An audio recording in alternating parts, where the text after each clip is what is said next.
Hey guys, Hector here with another product review, and this week I want to review this Pokemon Adventures manga box set. And you guys probably wondering, oh, it's just a manga box set, what's there to really talk about? Well, there's a few things to talk about. So of course this is the English release from Viz Media, and so in the West it's called Pokemon Adventures, but in Japan it's called Pokemon Special. This box set has 7 volumes.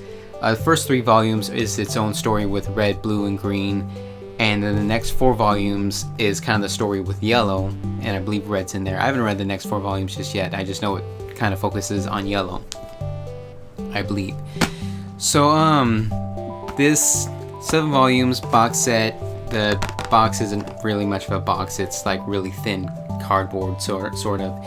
And each volume is paperback, so it's not like, you know, super high quality. It's fine, it's decent.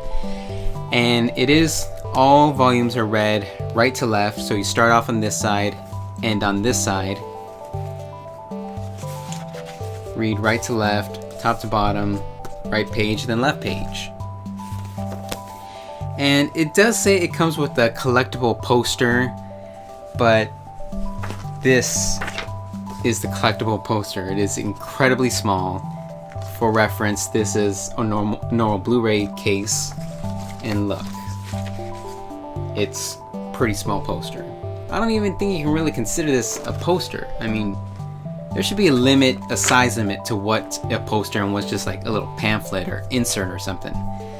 But it's the same cover as the very first volume. This collectible poster is the exact artwork as the first volume.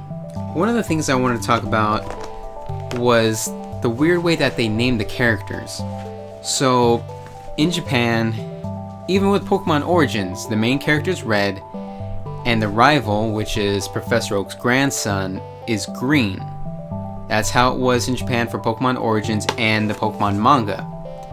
But for some reason, in the West, they decide to name the rival blue.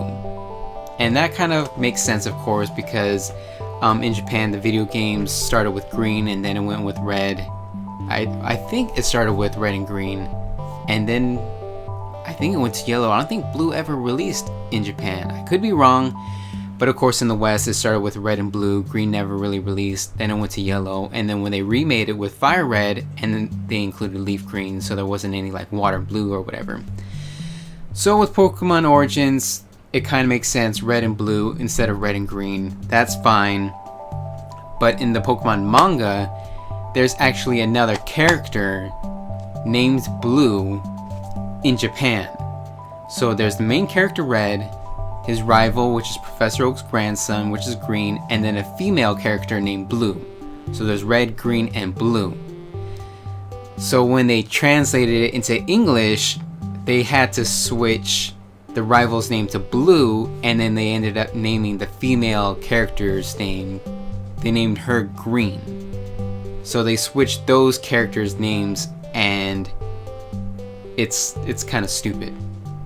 And I believe there's one part in one of the chapters where they're all fighting in the Pokemon League, and they kind of messed up with the translations, and it was supposed to be blue, but it said green, I think.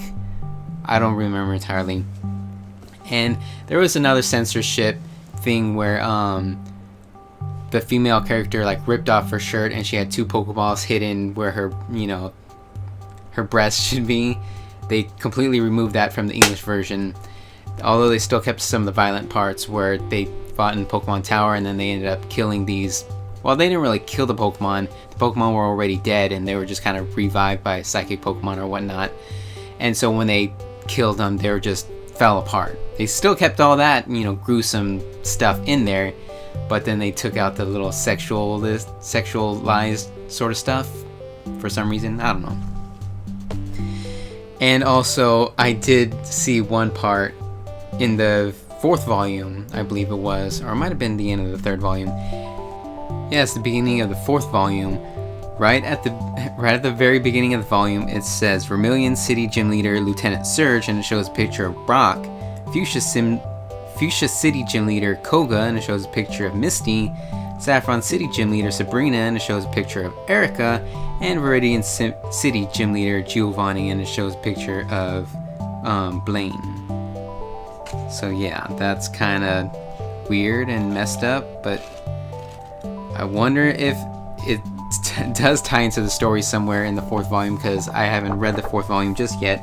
But I think it's just a huge screw up because, you know, they named them right in the first 3 volumes, so I don't know why they messed up on the 4th volume, but yeah. But it seems to be a pretty good, good value, I'd say, for the Pokemon Manga 7-volume box set. And at the bottom it does say the price, which is supposed to be $54.99 US or $69.99 Canadian or 35 pounds. I think that's pounds for the UK. But I got it off of Amazon for I think it was like $35 US. So prices are going down. And then they have other Pokemon Adventures and Pokemon Manga box sets for the Johto and I think the Hoenn areas. And so I'm probably going to read those after I finish these. So actually, if you want to buy them, I will leave a link in the description to that Amazon listing. And if you buy them using my link, then I will get a small cut, and it won't cost you anything extra. It'll just, you know, help keep my YouTube channel and my website running. But I guess that's it. That's all I got to say about Pokemon Adventures manga box sets. So it's pretty cool story. A little bit different from, you know, the video game story and the anime story. It is its own story, just in case you didn't know. And so if you're a huge Pokemon fan, I definitely say check it out. It's, you know, of course it still has the gym battles sort of, but not quite. And then the gym leaders are kind of tied in with Team Rocket. A little bit spoilers there, but not quite. So yeah, it is a totally different story. And so if you're a Pokemon fan and you want to have a different story, but it's kind of the same area and everything like that, then I'd suggest checking it out. And so yeah, if you like this video, or if you just appreciate me doing it, you can give it a thumbs up, and you can subscribe to my channel for more otaku related stuff. You know, sometimes I do product reviews like this, and sometimes I just do vlogs about various otaku subjects, anime, cosplay, manga, whatever, sometimes even Japanese music. And I guess that's all I got to say. As always, don't be afraid to be an otaku.